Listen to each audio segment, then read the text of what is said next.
that the okra tree can possibly be taller than who planted it. Like I said one time, there are not a few people see NNPC as behaving as if they are the country, Nigeria is their parastatal. And so they are above the country. Now my worry is not about the fact that, looking at the period of coverage, it doesn't come under the present GMD. Yeah. But the fact that the GMD is anxious to cover up the fraud suggests that he may also want to continue with business as usual. That is what troubles me. Because, like you rightly said, sir, being given the opportunity to come and explain what happened that you have inherited should be something you should do freely. But time and time again, the GMD is never going to come here. And those figures you mentioned, sir, about charging crude, subsidy on crude, and then NNPC go on to charge subsidy on refined product. It's not just a matter of law. That is, the real word for it is fraud. Monumental fraud. And the amount involved is far more than what our president is struggling to borrow from foreign countries. If those monies were here, we don't go to borrow this kind of money. So just to thank you, Mr. Chairman, I think we are all in agreement with you. You know, we need to make it clear that the the current constitution, 1999 as amended, gives this committee the power even to arrest the GMD of NNPC if it does not behave. And we have the will to exercise those powers. So that for once, people should know Nigeria cannot be. I want to quote President Tinubu himself. He said, no more excuses. No more. Whether on issues of security, issues of abuse of power, anybody who is mismanaging his own bit, we have a collective duty to bring the person to justice or bring justice to the person wherever he is. Thank you, Mr. Chairman. Having exhaustively reviewed the answer by NNPC, 107 trillion, the equivalent of which in dollars is $117 billion. Against available facts and evidence provided by the same NNPC, which go contrary to their claim, the 107 trillion cash call paid to JV partners in 2023. The committee is duty bound to reject this. Why the committee is rejecting this is that 103 trillion as accrued expenses. NNPC declared a revenue of 24 trillion naira between the year 2017 to 2022, the equivalent of which in dollars was $58 billion. And the same NNPC in 2023 alone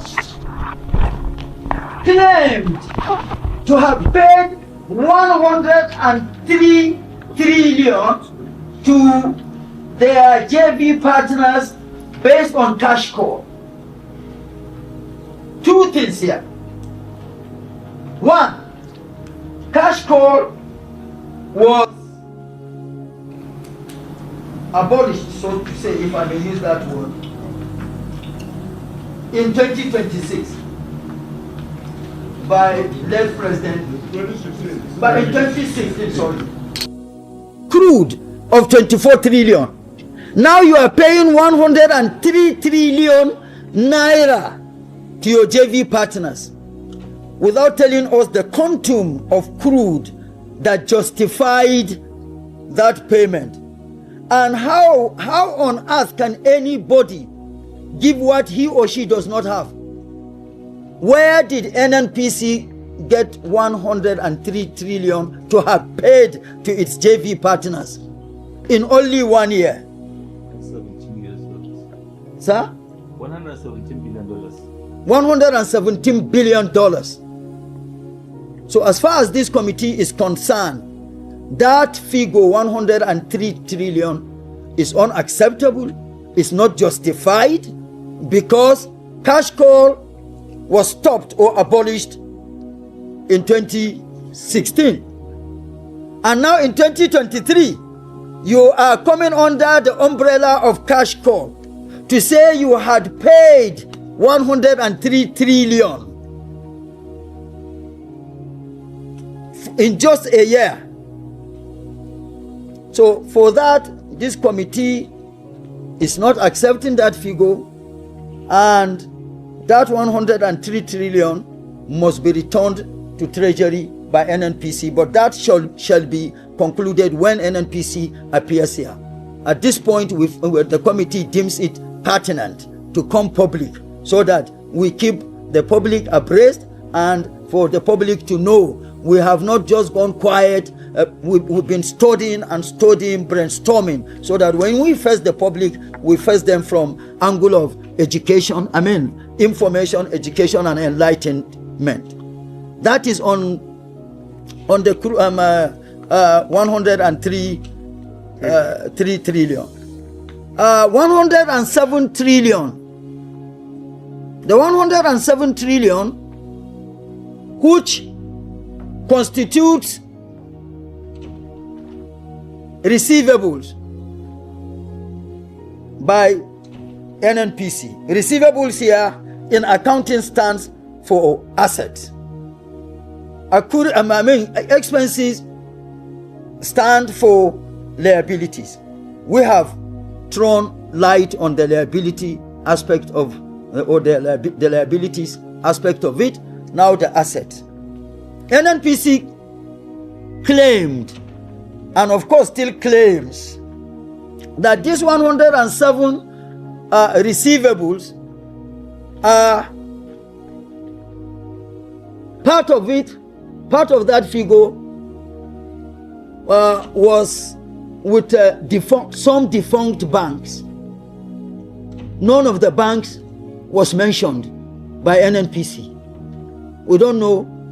NNPC, based on their annual financial statement, which is the Bible or the Quran that this committee is using to extract what we've been talking about, no bank was mentioned. Neither amount was mentioned. NNPC did not in any way and form communicate to this committee, Bank A that is defunct was holding on to amount X to justify this figure of 107. And for that, it is 107 is also not acceptable to the committee. And by the time you put the two figures together, this is what justifies the position of the committee as to saying that NNPC should and must account for 210 trillion. The second issue that the committee also finds it, deems it fit to come to the public on, is the issue of subsidy. NNPC was charging, NAPIMS was charging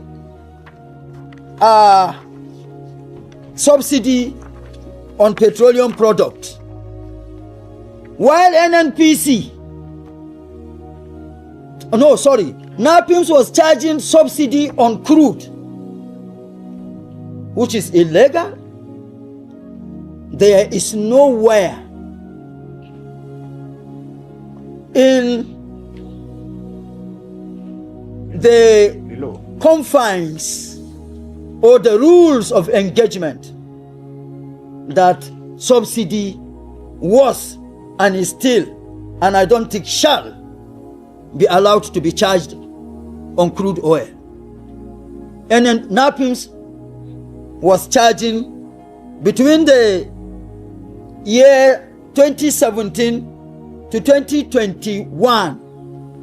NAPIMS was charging subsidy on crude, while NNPC was charging subsidy on other petroleum products When I say other petroleum products here, refined petroleum products, kerosene, diesel, and what have you.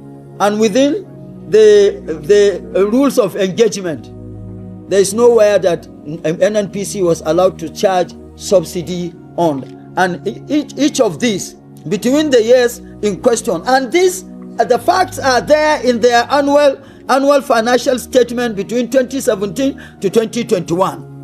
On the side of NAPIMS, if you go on to page 41 note 8, page 38 note 9, page 38 note 9, and page 39 note 9 will show you clearly from the audited financial statement of NNPC, of NAPIMS, where this subsidy was charged against the years in question on crude oil.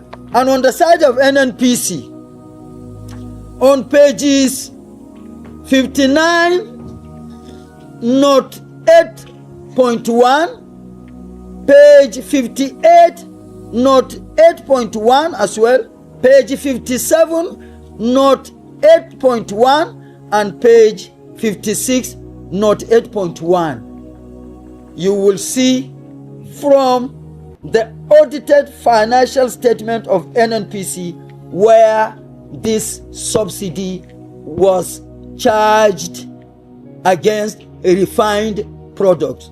This is unacceptable, it is illegal, and so the committee is not also in acceptance of this.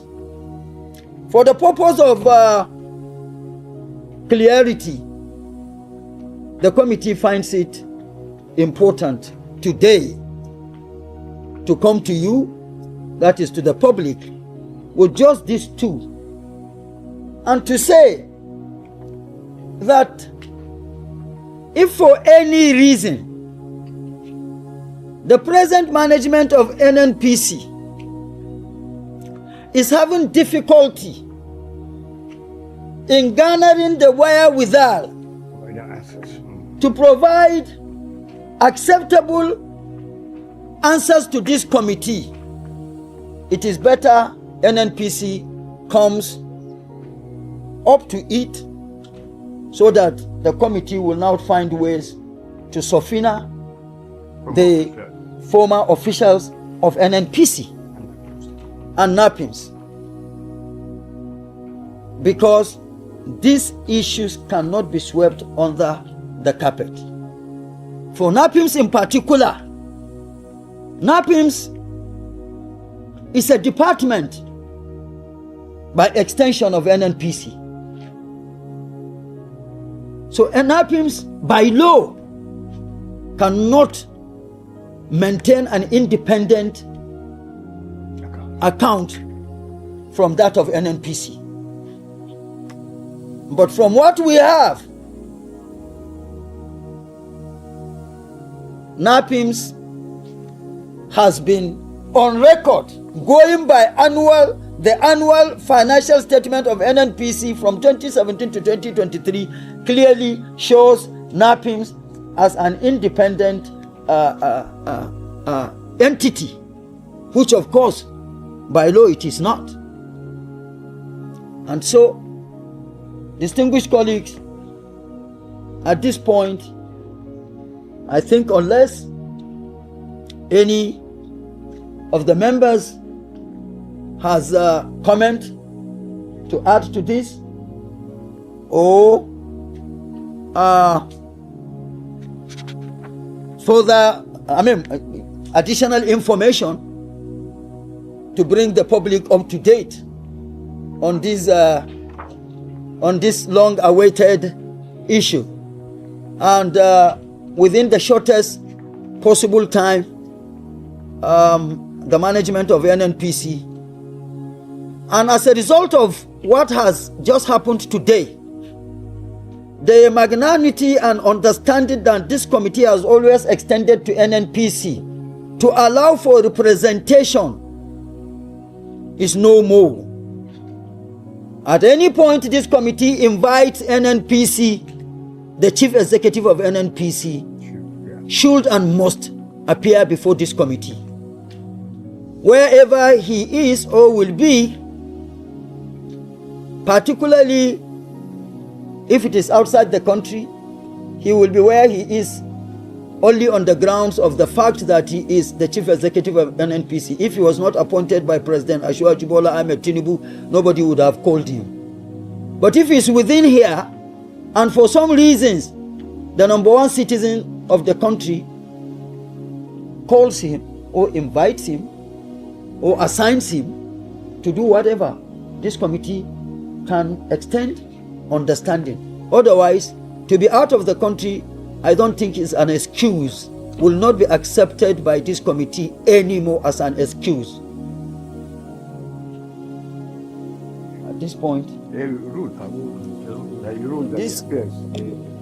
the next invitation of this committee to NNPC representation will not be accepted by the committee from the side of NNPC. NNPC team must always, should and must always be led by the chief executive of NNPC. One or two questions. And otherwise, before the questions, or if there are no questions, from what Senator Adams Oshiomhole said, this is a very dynamic and pragmatic administration, spearheaded by President Oshiomhole Tinubu. And this government needs all the support. All hands should and must be on deck to support this administration. And in supporting the administration, whatever any citizen can do to see to availability of funds to be judiciously and effectively utilized by this administration to deliver the dividend and the goodies that the administration is targeted at should be done. We are here from this side of the divide to do everything possible within the confines of the rules of engagement to support the administration. To that and for that, this makes it important for these issues to be brought to closure, so that at the end of the day, NNPC makes the needed refunds to the government. Thank you. We do it openly, and that's why the management of NDS or whoever is called should come and make his case public. So I just want people to know that this is the responsibility of this committee. More so, the EFCC, ICPC are also being oversighted by the National Assembly as the constitution permits. The fact that you are answering something in ICPC, EFCC does not give you any leverage not to answer our cause, because ours is different. We are constitutionally enshrined. The ICPC, EFCC are all laws, but National Assembly Act. So I want people to know what you are doing is just constitutional, and I hope we'll be